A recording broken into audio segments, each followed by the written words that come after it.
শিক্ষার্থীরা চায় তাদের একজন ভয়েস উঠে আসুক, যারা তাদের অধিকার নিয়ে কথা বলবে। এই বাংলার জমিনে যতগুলো আপনার গণঅভ্যুত্থান হয়েছে, আপনার 90, আপনার 24, সবগুলোকে আমি ধারণ করি এবং গ্রহণ করি। এখন কিন্তু ক্যাম্পাসে একটা উৎসবের আমেজ, একটা ঈদ ভাইব, যেটা নর্মালি ঈদের ছুটিতে ছেলেদের মেয়েদের মাঝে পরিলক্ষিত হয়। তাই সেই জায়গায় আমি মনে করি শিক্ষার্থীরা স্বতঃস্ফূর্তভাবে আমাদেরকে গ্রহণ করছেন। আমরা তাদের কাছে যাচ্ছি, নিজেদের পরিচয় দিচ্ছি, পরিচিত হচ্ছি, তারা সানন্দে আমাদেরকে গ্রহণ করছেন এবং প্রত্যেকটা শিক্ষার্থী এবং ক্যান্ডিডেট ভোট দেওয়ার জন্য উন্মুখ হয়ে আছে। আগামী 9 তারিখ আমাদের ভোট অনুষ্ঠান হবে। আমরা আশা করি সুষ্ঠুভাবে ভোট হবে, ফেয়ার ইলেকশন হবে। আর অন্য দিক দিয়ে আপনার যেহেতু এবার ক্যান্ডিডেট বেশি, শিক্ষার্থী এরা মোটামুটি বিরক্ত হয় অনেক ক্ষেত্রে, বিশেষ করে যাদের পরীক্ষা। কারণ আপনি জানেন এই ডাকসু ইলেকশনের সময়ও অনেকগুলো ডিপার্টমেন্টে সেমিস্টার ফাইনাল এবং মিড চলতেছে। তো সেই জায়গায় যারা পরীক্ষার্থী তারা কিছুটা বিব্রত বোধও করছেন, আমরাও বিব্রত বোধ হচ্ছি। তো উভয় মিশ্র প্রতিক্রিয়া আছে আমি মনে করি। শিক্ষার্থীরা চায় তাদের একজন কণ্ঠস্বর হোক, তাদের দাবি দাওয়াগুলোকে একজন বলুক, কেউ একজন তুলে ধরুক। শিক্ষার্থীরা কোনো একনেকের বাজেট চায় না। আপনি দেখবেন অধিকাংশ ক্যান্ডিডেট তারা যে ইশতেহার ঘোষণা করতেছে, মনে হচ্ছে একনেকের বাজেট, লক্ষ কোটি টাকার একনেকের বাজেট ঘোষণা করতেছে। আসলে ডাকসুর তো ওই ক্ষমতাটা নাই, ডাকসুর ওই ক্ষমতাটা নাই, ওই সক্ষমতাটাও নাই, ওই বাজেটও নাই। তো ডাকসুকে কেন্দ্র করে শিক্ষার্থীদের উৎসাহ উদ্দীপনা বা আশা আকাঙ্ক্ষা কোন জিনিসটা নিয়ে তারা সর্বশেষ যে 19 ডাকসুটা দেখেছে যে সেখান থেকে নুরুল হক নূর এবং আক্তার উঠে আসছে, যারা শিক্ষার্থীদের ভয়েস হইতে পারছে, যারা শিক্ষার্থীদের কথা বলতে পারছে। আমরা শিক্ষার্থীরা যে কথাগুলো বলতে পারি না প্রকাশ্যে, ফেসিবাদের ভয়ে, জেল জুলুমের ভয়ে, কিন্তু সেই কথাটা আক্তার আর নূর বলেছে। তো সেই জায়গায় শিক্ষার্থীরা চায় তাদের একজন ভয়েস উঠে আসুক, যারা তাদের অধিকার নিয়ে কথা বলবে।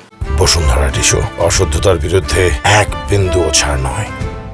আমি এখনও 71-এর মহান স্বাধীনতাকে সমুন্নত রেখেছি, চেতনাকে ধারণা করি এবং 24-এর সম্মুখ সারির যুদ্ধ হওয়ার পরেও কোনো ফুটেজ নিয়ে, কোনো ছবি নিয়ে জুলাইকে বিক্রি করিনি। আমি জুলাইকে কারোর কাছে বিক্রি করতেও যাইও নাই, কোনো টেবিলে কোনো মন্ত্রণালয়ে ঘুরিনি।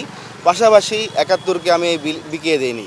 71 আমার কাছে এখনও সে বাংলাদেশের শুরু লাইন, শেষ লাইন। 71 দিয়ে শুরু, 71 দিয়ে শেষ।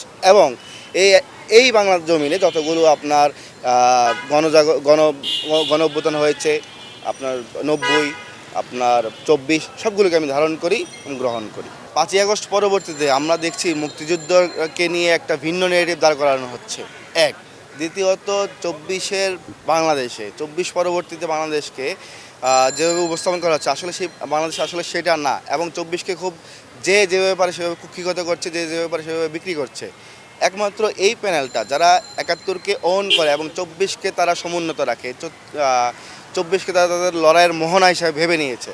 তো আমি মনে করেছি যে এই 10টা প্যানেল ডাকসুতে আছে এক্সিস্টিং, এবং অনেক স্বতন্ত্র প্যানেল আছে বা ক্যান্ডিডেট আছে, এর মধ্যে 71 মহান মুক্তিযুদ্ধ এবং 24-এর যে ফেসিবাদ বিরোধী আন্দোলন, 24-এর যে গণ অভ্যুত্থানকে ধারণ করে এই একমাত্র প্যানেল। তাই আমি সেই প্যানেল থেকে সদস্য পদে লড়ছি। আমরা সবাই প্রগতিশীল শক্তি, কিন্তু ব্যাপারটা হচ্ছে কিছু কিছু জায়গায় আমাদের কিছু মতানৈক্য থাকে, মতবাদ থাকে। আমরা সোশ্যাল ডেমোক্রেটিক যেই ধারাটা, প্রগতিশীল ধারাটা, সেই ধারাটা চর্চা করি বিধায় আমরা দুটা প্যানেল হয়ে গিয়েছে। শিক্ষার্থীরা অলরেডি তারা দেখেছে এই পর্যন্ত এই বাংলাদেশ কেন্দ্রিক যতগুলো প্রশ্ন উঠেছে সবগুলো প্রশ্নে আমরা আপোষহীন ছিলাম এবং 24 পরবর্তীতে আমরা কখনোই কারোর কাছে মাথা নত করিনি, নিজেকে বিক্রি করিনি। তো সেই ক্ষেত্রে যেহেতু আমরা এখনও বুক চিতিয়ে এই ঢাকা বিশ্ববিদ্যালয় মাটিতে দাঁড়িয়ে আছি, 71 এবং 24-কে ধারণ করে শিক্ষার্থীরা আশা রাখতেই পারে।